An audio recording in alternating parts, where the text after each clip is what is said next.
I'd like to invite Mr Shane Frost, an Awabakal community representative, to welcome us to country.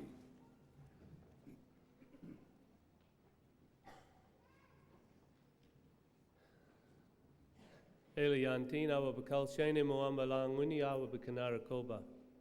is the language of my people, Awabakal, and what I've just said to you is, hello everyone, I'm Shane, I'm a man from Awaba, or the flat place, which is Lake Macquarie, and I belong to those people from Awaba. I was born in this country of my ancestors, the Awabakal, and I grew up at a place called Budabar, which means a hill beside the lagoon, or on the edge of the water. And I was shown things by my father and taught things to me about my people, about our customs, our dreaming stories. And I just want to pay tribute to my father and my ancestors. My ancestors lived in this country for thousands of years, and around the shores of Awaba they hunted and fished and gathered their food, and right up into the mountains of Wadigan, which means crow, out to the shores of Womble, that's the seashore, up to Mullumbimba, the place of the fern, that's the fern that my people used to eat, and you know it as Newcastle. My people have respected and appreciated their country because it is beautiful, but it supplied all their needs, and everything they needed for their everyday life can be found here. Their food and shelter and plenty of water, and all the tools and weapons that they needed were also found here and made here. And they traded backwards and forwards inland for different things also. They did respect and appreciate this land, and we as Awabakal people today still appreciate and respect our country, and we know that there's thousands of people that have moved here over a long period of time, that have made this their home also, and people come here and visit quite regularly, and we as Awabakal people would ask that you also would respect and appreciate the Awabakal country. So as a traditional owner, I'm here today to represent my people, the Awabakal, and I would warmly welcome you into the land of the Awabakal. Thank you.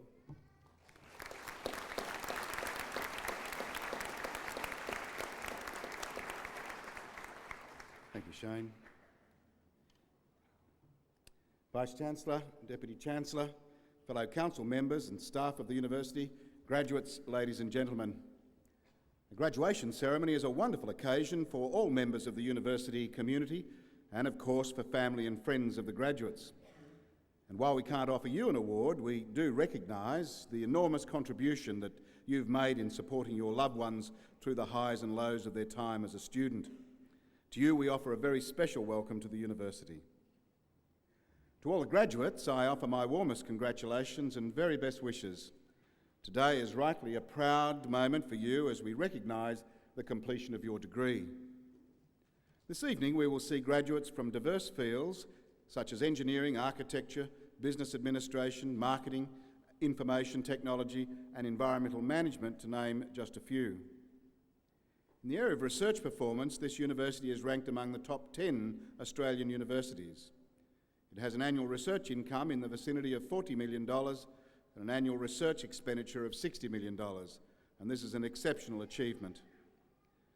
Now, whether you're here today to receive your first undergraduate degree, or a postgraduate coursework degree, or a research higher degree, you will have developed skills, knowledge, and the ability to think logically and laterally, qualities that are highly valued by employers worldwide. And it'll stand you in good stead for the process of lifelong learning. Because, of course, the rate of change in our society is such that whatever qualification you've completed, you'll need to be engaged in lifelong learning to remain successful and competitive in the workforce. But I'm confident that the skills you've acquired during your study at this university will stimulate your hunger for more knowledge and understanding. And this in turn will equip you to make valuable contributions to the local, national and even international community. Can I take this opportunity also to remind those receiving their testamus today that as graduates of the university, you automatically become members of the graduate body, the convocation, and you'll join an active and dynamic alumni network of almost 100,000 students who can be found in 95 countries around the globe. As a member of the alumni, you can benefit from successes of the university and its past graduates through the strong professional and social connections. And you can also have an opportunity to help by being an elective representative to become involved in the governance and development of the university. And I strongly encourage you to become actively involved in the alumni network. And I wish you well in your future careers. I now call on the Vice-Chancellor, Professor Nick Saunders, to present a candidate for an honorary degree.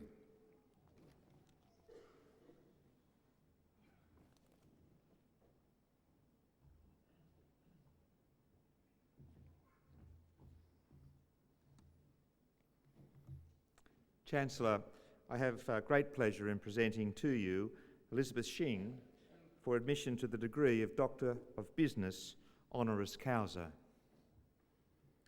Elizabeth Shing is Director General of the Hong Kong Management Association, a not-for-profit organisation which offers over 2,000 professional programs to more than 50,000 executives annually throughout Hong Kong, Taiwan and China. Her career has spanned almost 35 years, and she is now widely recognised as one of Hong Kong's leading businesswomen. Elizabeth Shing completed a Bachelor of Arts with Honours at the University of Hong Kong in 1970, and sponsored by the Hong Kong Management Association, she gained a Master of Business Administration at the City University Business School in London. It's noteworthy that Ms. Shing completed her postgraduate qualifications whilst working, and it is that first-hand experience that prompted her to sponsor the Hong Kong Management Association employees through master's degrees programs. More recently, she was presented with an honorary degree from the International Management Centre in London and Oxford Brookes University, and is recognised as a Fellow of the Chartered Management Institute in the United Kingdom.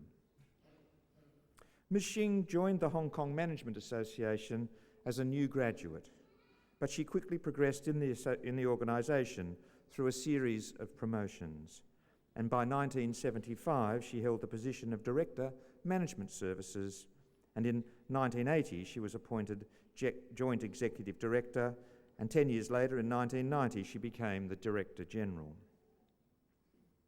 When Ms. Shing first joined the Hong Kong Management Association, it had a small secretariat of only 5 employees. Under her leadership, it's grown to become Hong Kong's premier provider of management education and training, making a significant contribution to the economy of Hong Kong through the employment of 200 full-time staff and approximately 1,500 part-time lecturers. The Hong Kong Management Association's mission reflects a commitment to creating opportunities through the development of human resources, and its range of courses from professional certificate to doctoral degree level ensures that everyone has access to learning.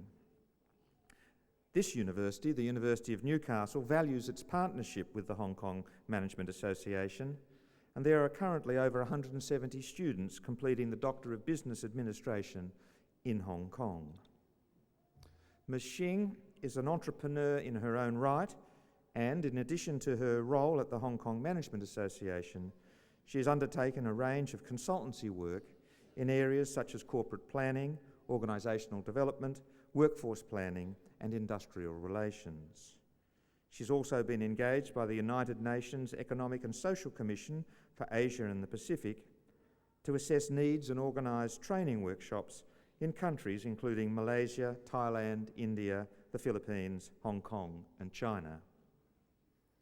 Ms. Shing's record of community service is exemplary, and she's served on a diverse range of boards in areas such as electoral affairs, consumer legal action, post-retirement employment and quality education. Ms. Shing also actively supports several charities, and she is the patron of the Friends of the Hong Kong Museum, and a member of groups such as the Fushang Museum at the University of Hong Kong and the Hong Kong Arts Centre. Chancellor, it's with the greatest of pleasure that I present to you Elizabeth Shing for the admission to the degree of Doctor of Business honoris causa.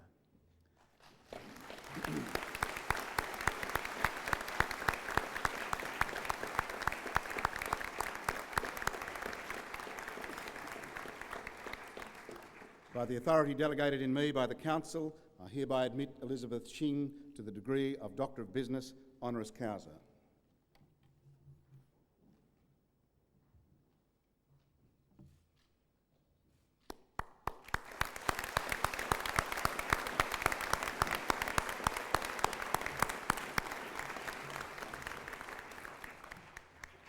Ladies and gentlemen, it gives me great pleasure to invite Dr. Shing to deliver the occasional address.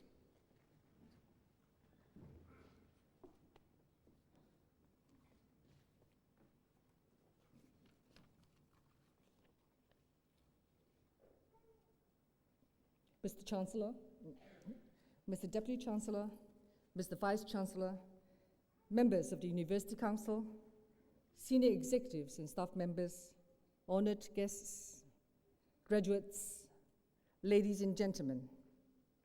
It gives me great pleasure to be here this evening to address you in such magnificent surroundings and among such esteemed company.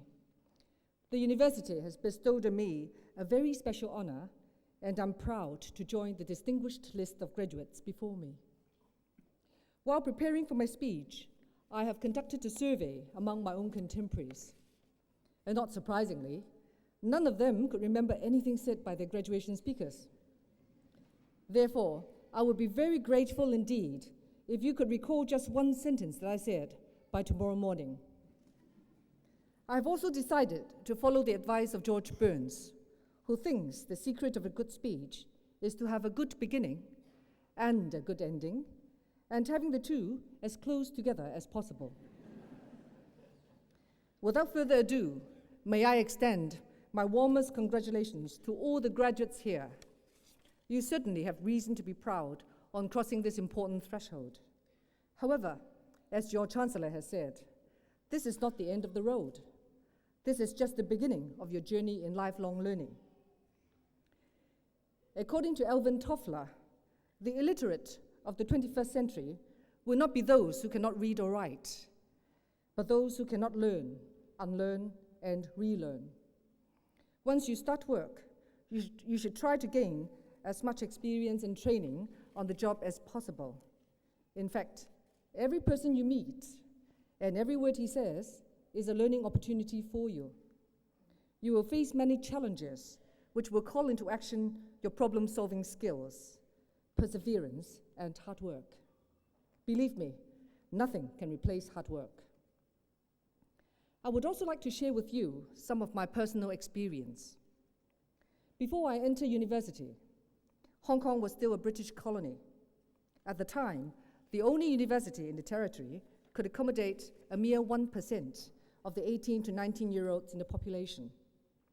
It was also a male-dominant society where most families reserved whatever spare cash they have for the education of their sons and not their daughters. When my father was out of a job towards the end of my grade 11, and being the eldest child, I took up the burden of supporting my parents, 2 younger brothers and a younger sister. Well, this may be difficult for you to relate to. We had no social welfare to fall back on in those days. Unemployment benefits were unheard of. I did not contend to be a typist, which my father advised me to be. Instead, I insisted on proceeding to university. And although I hate to disappoint the professors present here, I have to tell you a secret. Soon after signing in each morning, I would sneak out from school to work as a private tutor for young children. And I do that from 9 o'clock until 10 o'clock at night, just to earn enough money to buy food for the family. I borrowed notes from my classmates and worked into the late hours. Finally, when I graduated from university, you can understand that I felt I was ready to retire, as I had achieved what I had always wanted to achieve. I soon found out that it was only the beginning. What was the most difficult period of my life was in fact the most rewarding, because I learned that determination and hard work are the fundamentals to success. You cannot count on your luck and how smart you are. I'm sure that Australia, often referred to as the lucky country, had to work hard to get to where it is today. As a result of my hardship, I have developed a habit of working late. In this respect, I owe a huge debt of gratitude to my husband, Tony, who incidentally is an Australian. And unlike many Chinese husbands who expect their wives to stay at home, because of his education in Australia, Tony is used to the idea of equality of the sexes. You see, I have to be very careful here because I don't want it to sound like quality of sex.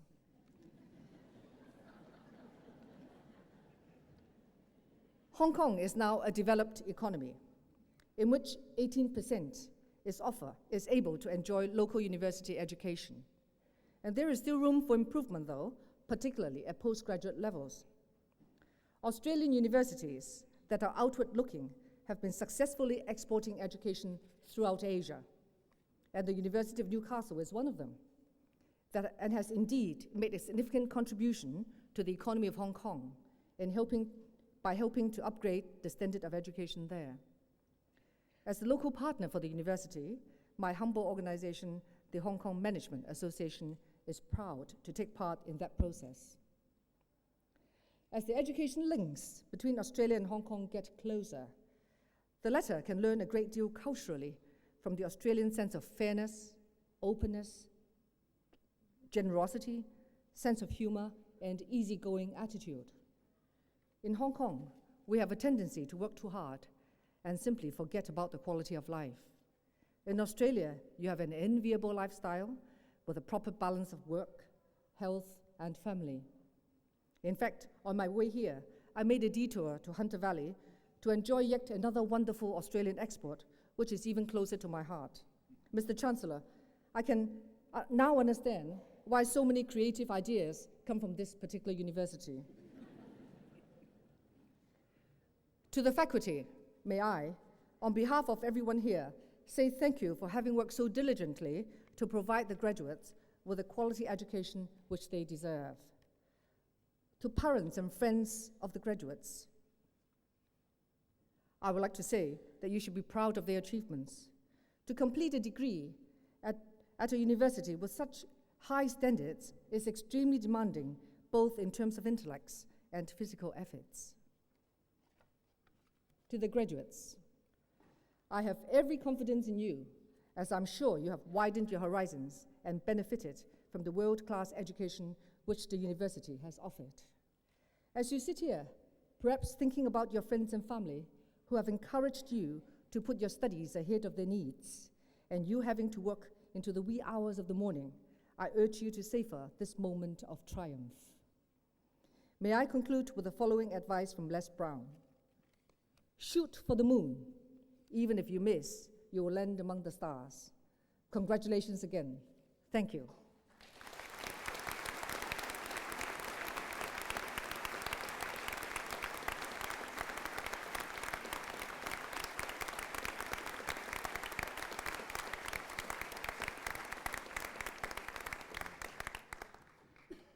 Thank you, Dr. Xing.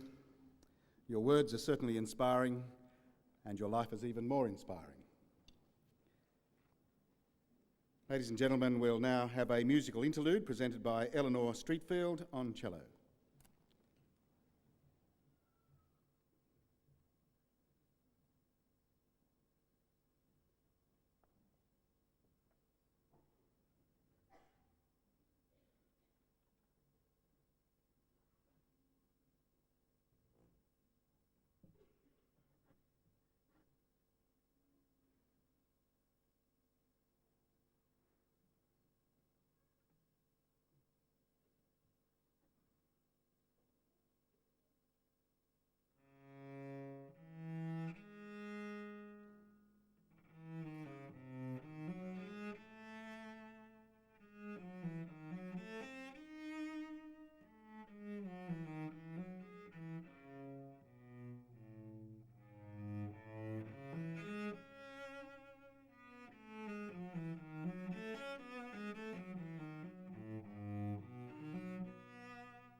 Thank you, Eleanor, for sharing your gift with us.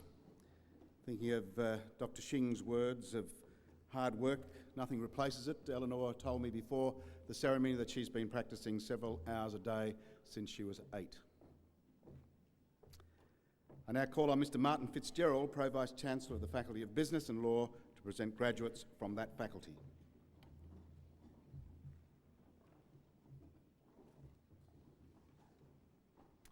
Chancellor, I present to you a graduate of the degree of Bachelor of Economics, Daniel Coates.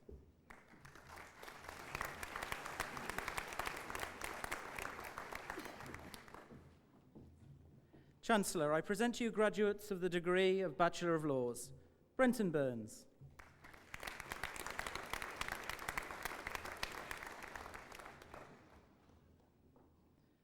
Meredith Kamoff.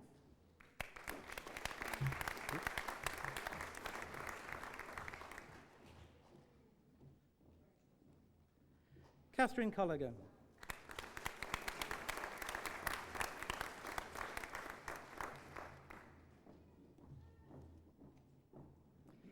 Melly Eckhart.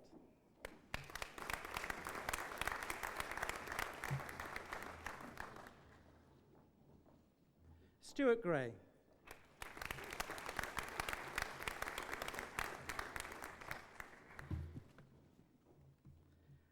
Emma Grushka.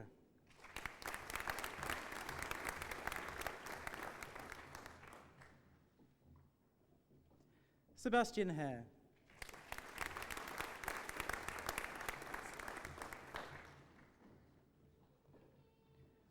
Belinda Harvey.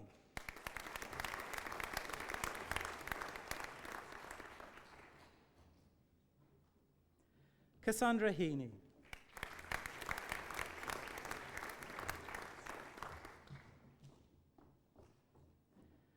Penelope Hodgetts.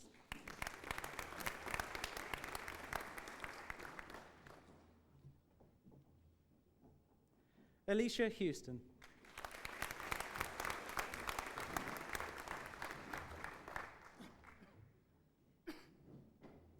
Casey Hughes.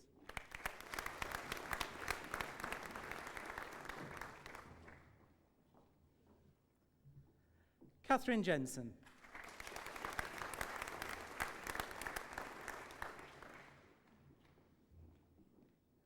Bethany Jones.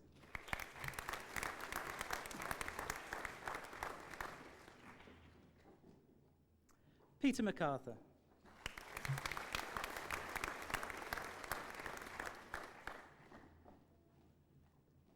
Amy McGowan.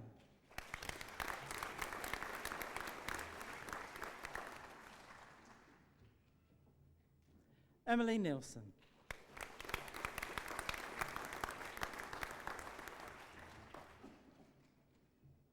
Anna O'Brien.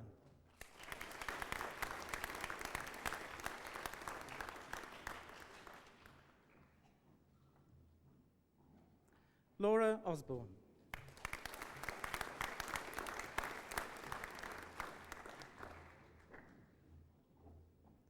Casey Tyler.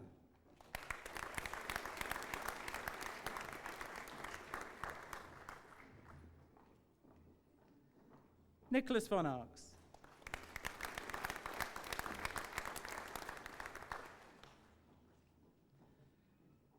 Sean Williams.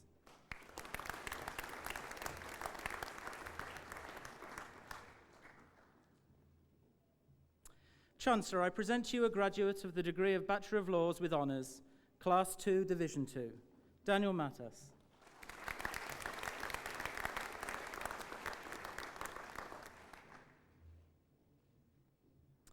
Chancellor, I present to you a graduate of the degree of Bachelor of Laws with Honours, Class 2, Division 1, Sonia Obrecker.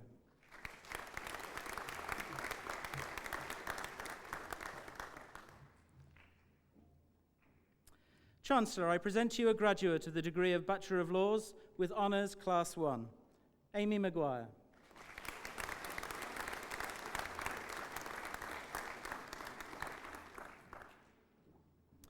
Chancellor, I present to you graduates of the degree of Bachelor of Laws and Diploma of Legal Practice, Philippa Armstrong.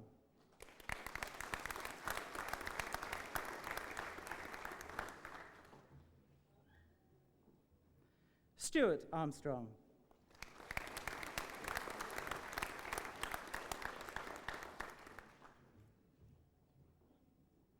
Yasmin Bell.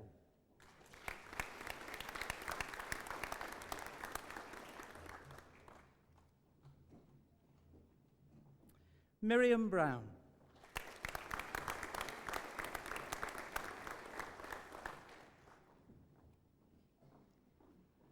Sherry Bunt.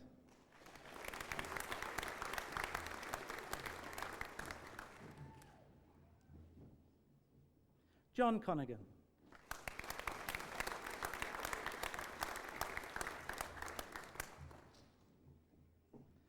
Cameron Cuff.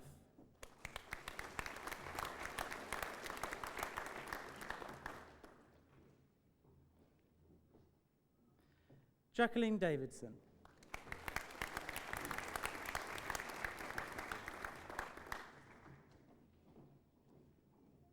Kathleen Fulcher.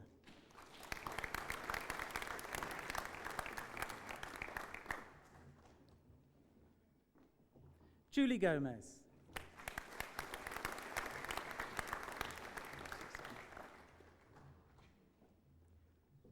Jessica Hansen.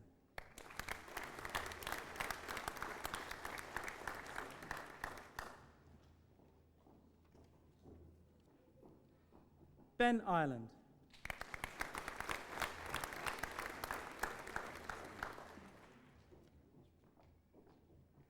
Amanda Johnson.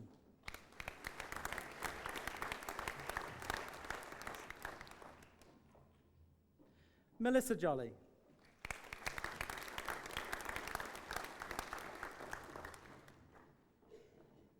Jeffrey Kidd.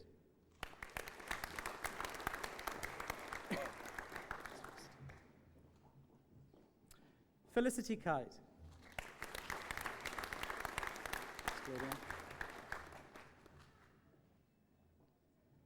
Claudia Lawson.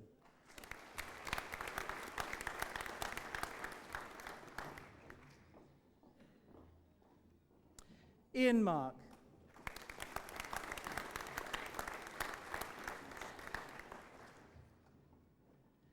Casey Matheson.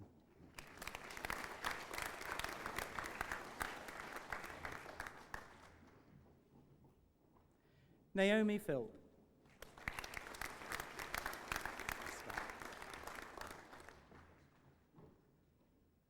Scott Reed.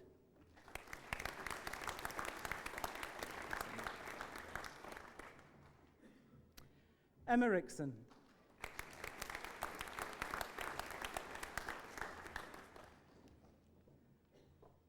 Alison Roberts.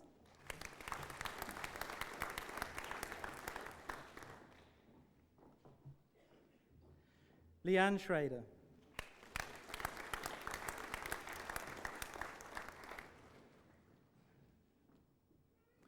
Kelly Staniland.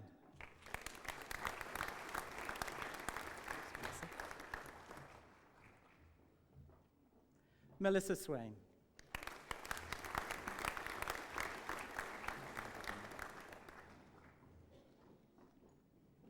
Virginia Taylor.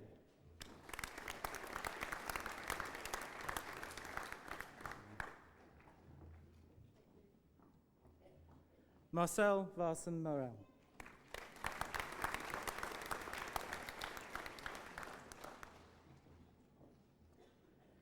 Chancellor, I present to you graduates of the degree of Bachelor of Laws and Diploma of Legal Practice with Honours Class 2, Division 2. Tennille Duffy.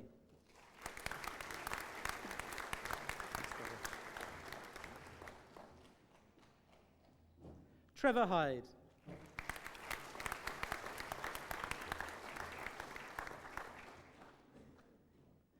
Michelle Sarash.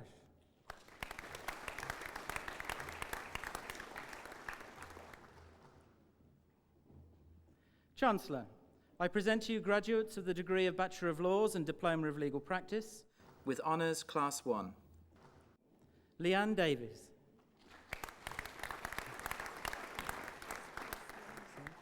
Class 1. So, Division 1, yes, sorry, Class 1.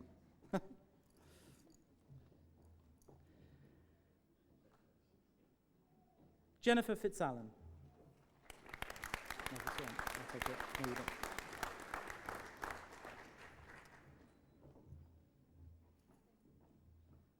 Ralphid Notley.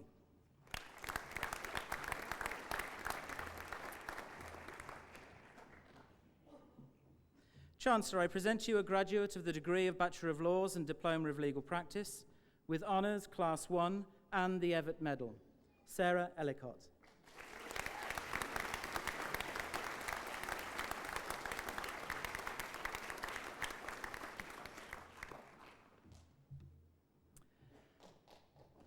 Chancellor, I present to you a graduate who has satisfied the requirements for the award of Graduate Certificate in Business Administration, Mark Randon.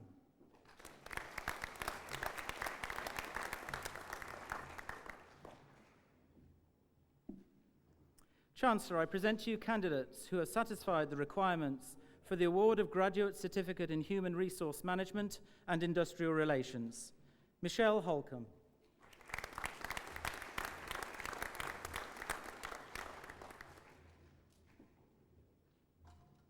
Gregory Horvash.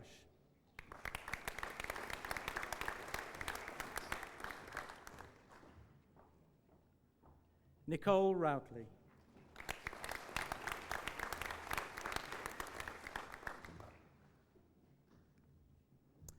Chancellor, I present to you graduates of the degree of Master of Applied Finance.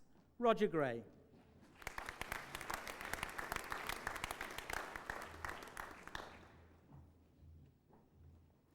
Sanjaya Molligoda.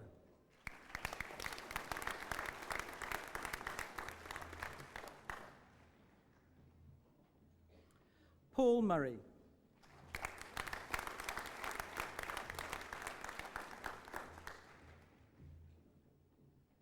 Mike Mwanga.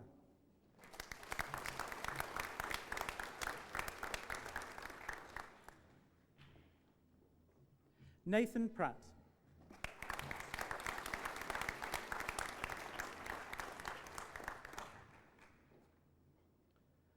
Scott Taylor.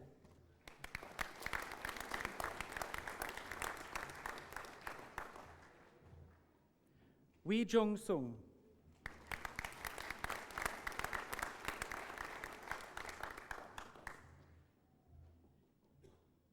Wing Jung.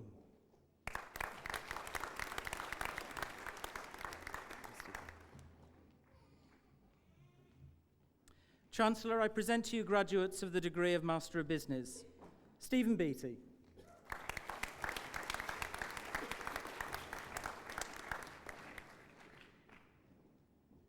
Dan Gwowa.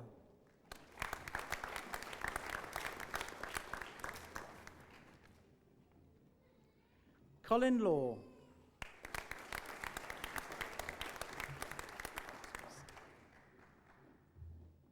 Chris Mulcher.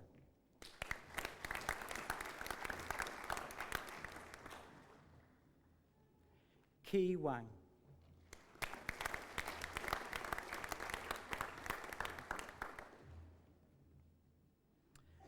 Chancellor, I present to you graduates of the degree of Master of Business Administration. Damien Channing.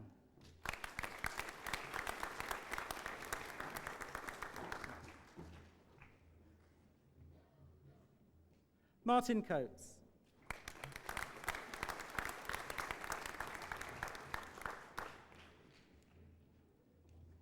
Neil Davis.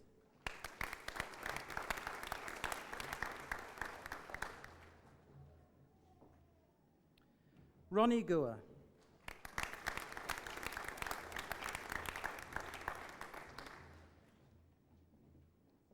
Mark Howarth.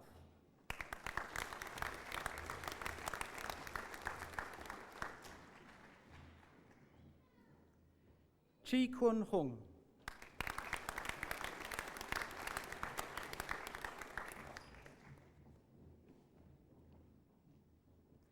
Chung Tak Lee.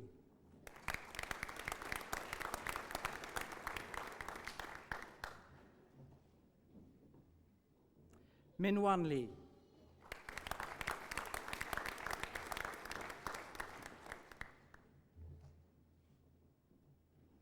Maria Lee Xiaoping.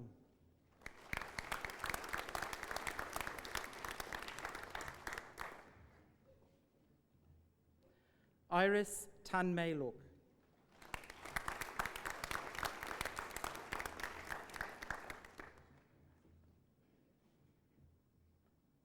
Duangporn Masintorn.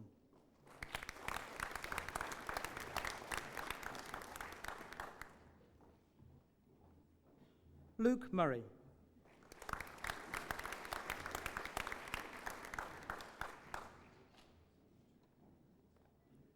Fidelia Mosaka.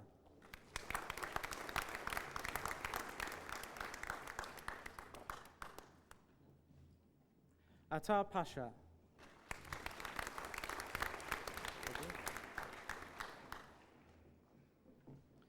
Gregory Pawley.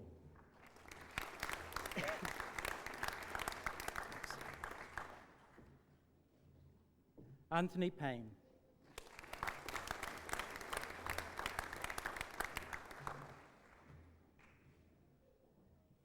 Jeffrey Pitkin.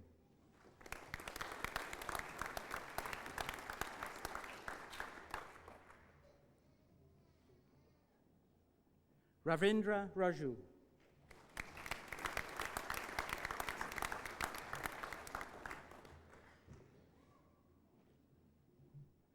Fuad Saraf.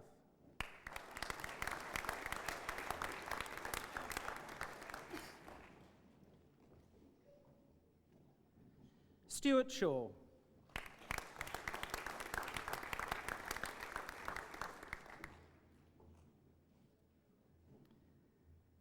Peter Shelswell.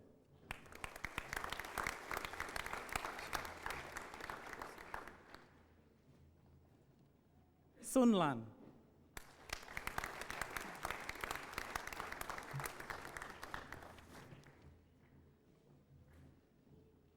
Zhe Sao Wei.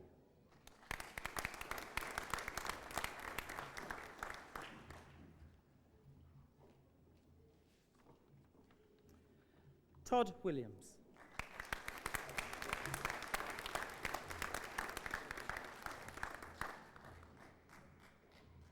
Da Yongyong.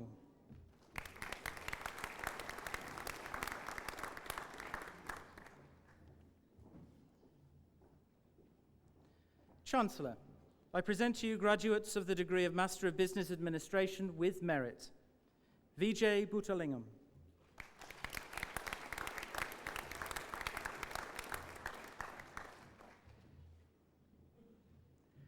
Robert Buck.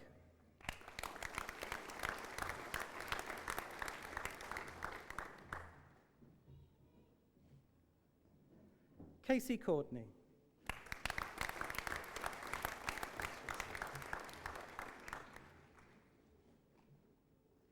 Jason Gaps.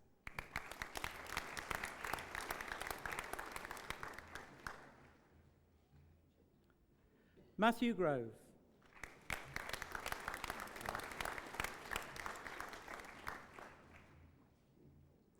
Karen McNeil.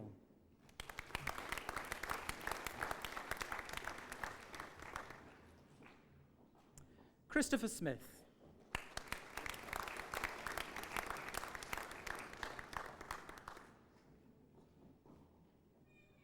Xiaowen Zhu.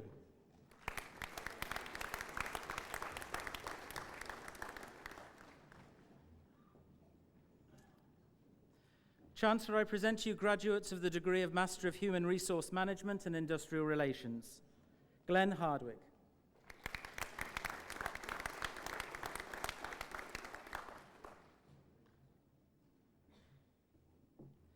Salina Latu.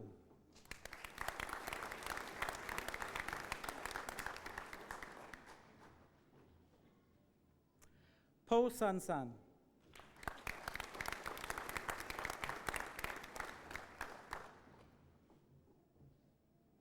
Sharon Roxby.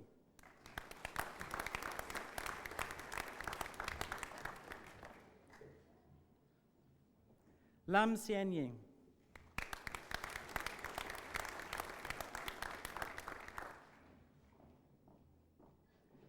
Vilva Mamela Subramanian.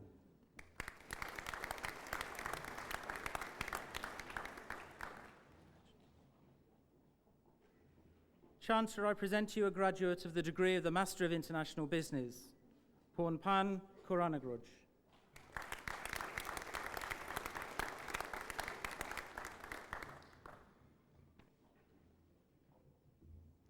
Chancellor, I present to you graduates of the degree of Master of Marketing, Fiona Dewis.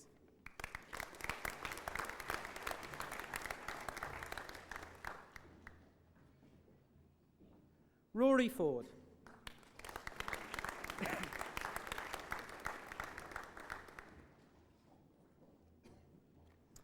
Patapron Neemtron.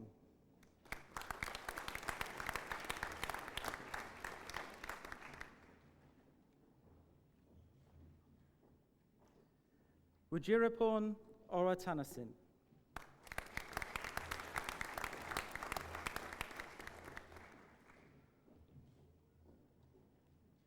Judith Taylor.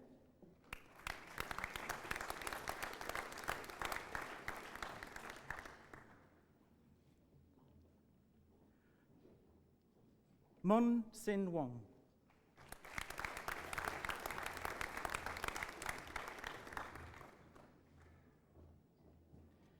Yen Shu Wu.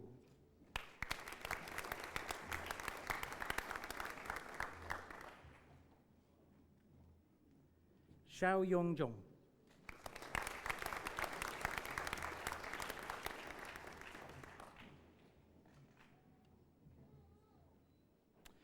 Chancellor, that concludes the presentation of graduates from the Faculty of Business and Law.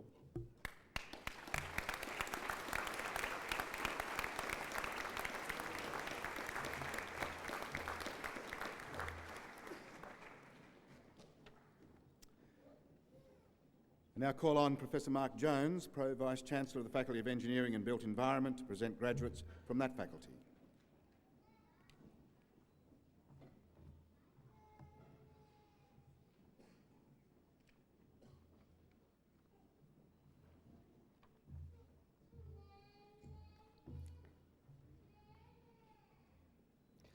Chancellor, I present to you candidates who have satisfied the requirements for the award of Graduate Diploma in Engineering Science. Anders Bergen.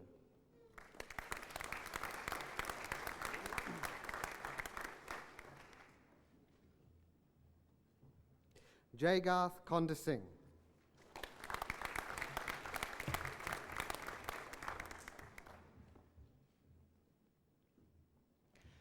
Chancellor, I present to you a graduate of the degree of Master of Applied Management, Architecture, Matti Yogev.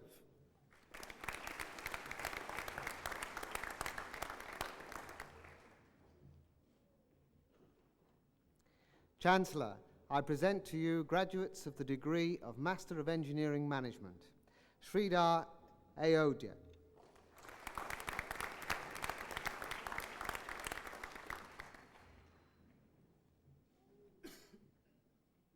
Hei Long Liang.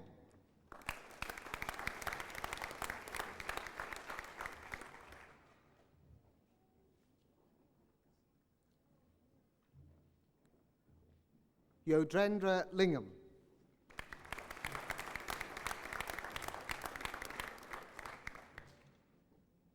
Chancellor, that concludes the presentation of graduates from the Faculty of Engineering and Built Environment.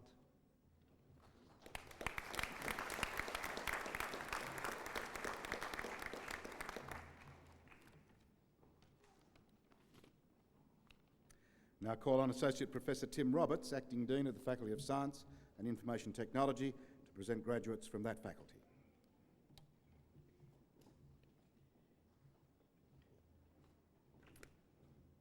Chancellor, I present to you candidates who have satisfied the requirements for the award of Graduate Certificate in Elementary Mathematics. Elizabeth Bambrick.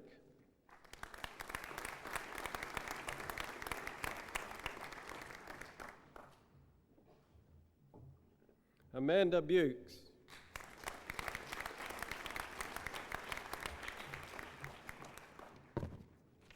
Chancellor, I present to you candidates who have satisfied the requirements for the award of Graduate Diploma in Information Technology.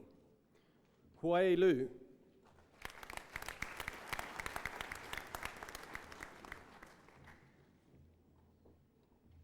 Jian Tang.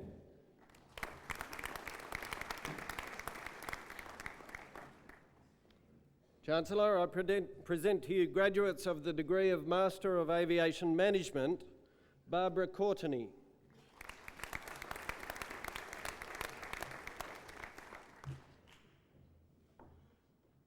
Richard Gerber.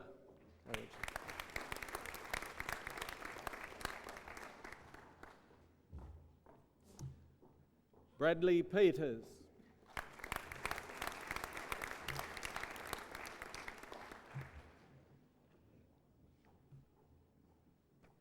Chancellor, I present to you graduates of the degree of Master of Environmental and Business Management, Justin Hardy.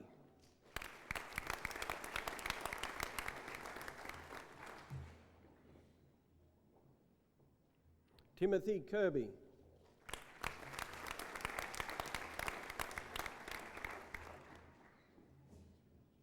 Sean McDonnell.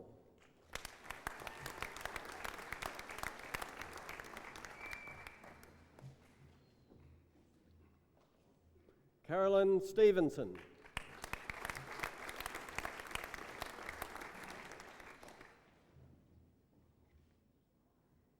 Christina Wong Kit Ping.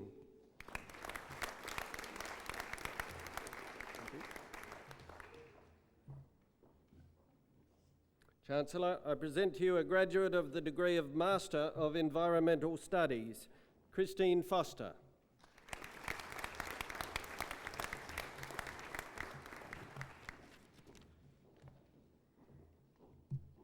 Chancellor, I present to you graduates of the degree of Master of Information Technology, Shadi Al-Kamayasa.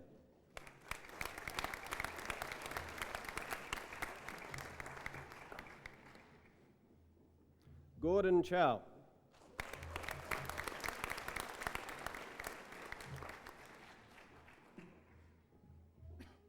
Ian Combrink.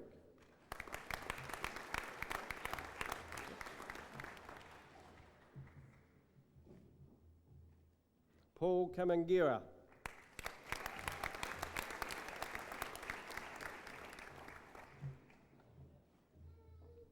Kyoto Tun.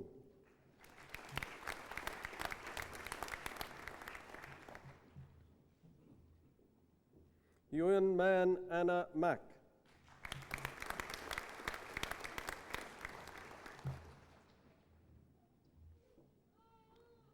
Gregory Rose.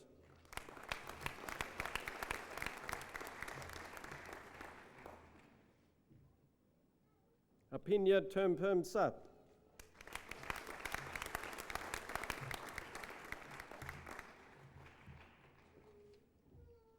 Scott Thornton.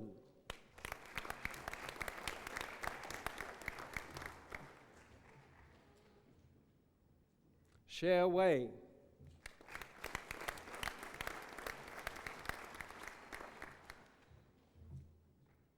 Shushin Zhao.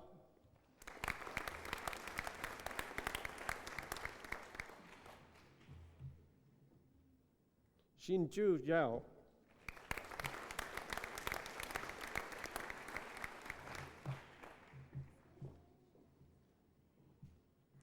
Chancellor, I present to you a graduate of the degree of Master of Scientific Studies, Donald MacDonald.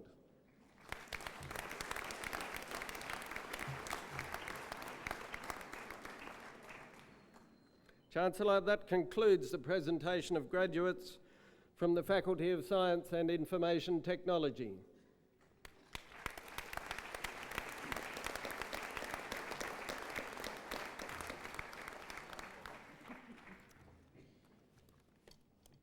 I now call on Professor Adrian Page, Deputy Vice-Chancellor Research, to present a Research High Degree graduate.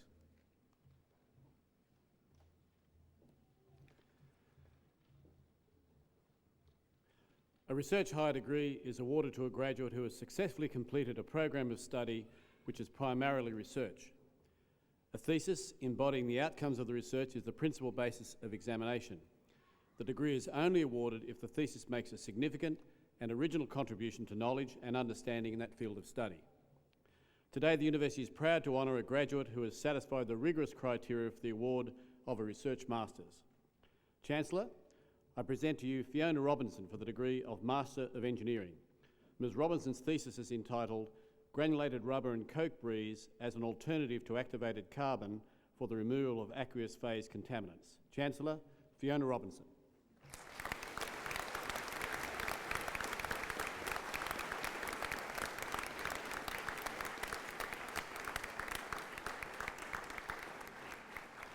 Chancellor, that concludes the presentation of Research Higher Degree graduates.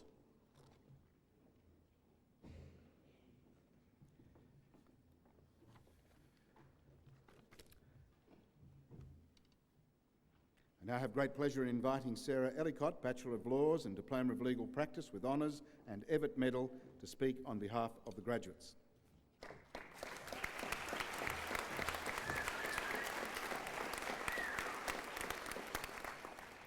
Chancellor, Deputy Chancellor, Acting Vice-Chancellor, senior members of the University, important guests, families and friends of graduates, my fellow graduates.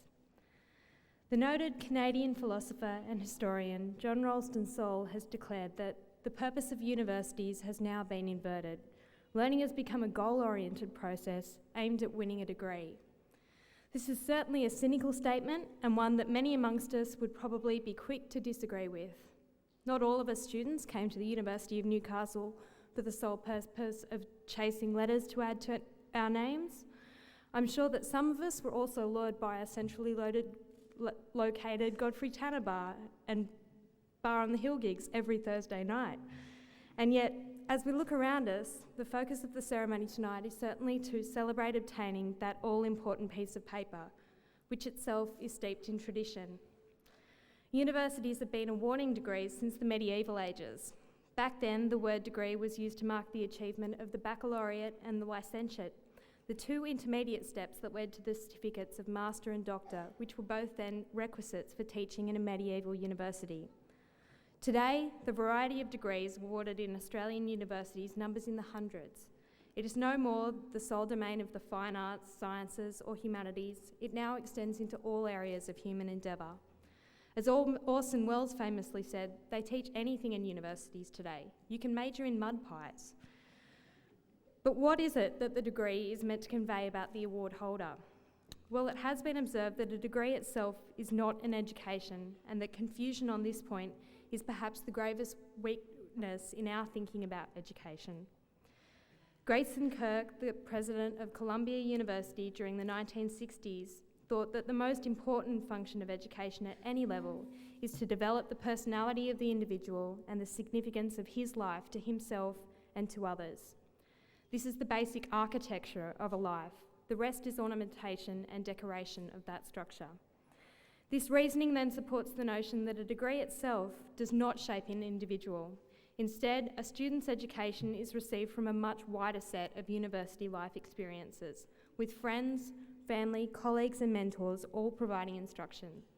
As one anonymous philosopher has observed, the university itself is just like a fountain of knowledge, and the students are here to drink. For my part too, I believe that university education is about much more than gaining a degree and a passport to a career. University life is a vital chapter in our life and development, revolving as it does around the development of a whole individual. University occupies a unique position in modern society, suspended between the eternal world with all its corruptions and evils and cruelties and the splendid world of our imagination. It is the relative intellectual and social freedom of university that gives us the opportunity to evolve a sense of self and to forge the sort of relationships that will allow us to take our next step into the world. Jacques Derrida, the Algerian-born French literary theorist, saw this aspect of freedom which university offers us. Within the university, he said, you can study without waiting for any efficient or immediate result. You may search just for the search of searching and try just for the sake of trying. So there is a possibility of what I would call playing. It's perhaps the only place in society where play is possible to such an extent. Like all good things, playtime must come to an end. We must now embark on another of life's great experiences, whatever lies beyond the ivory towers. But when we leave here tonight, we start that journey holding much more than just an academic degree. University has helped shape who we are, and as such, each of us will take away the shared experiences, relationships, and self-knowledge that will enable us to assume our role in shaping society. To the university community, I extend thanks on behalf of the graduating students for the leadership and friendship that they have displayed during our studies. May our paths cross again.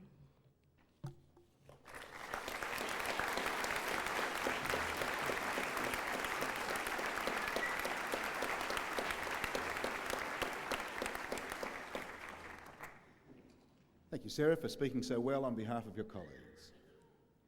Well, ladies and gentlemen, that brings to a close our celebration this evening, and we do thank you for being here and sharing this time, this community graduation. At the closure of the ceremony, you're certainly welcome to go down to the Brennan Room in the Union Building where refreshments will be served, and we will hope to mix with some of you outside and meet as many as we can. So thank you again for joining us this evening.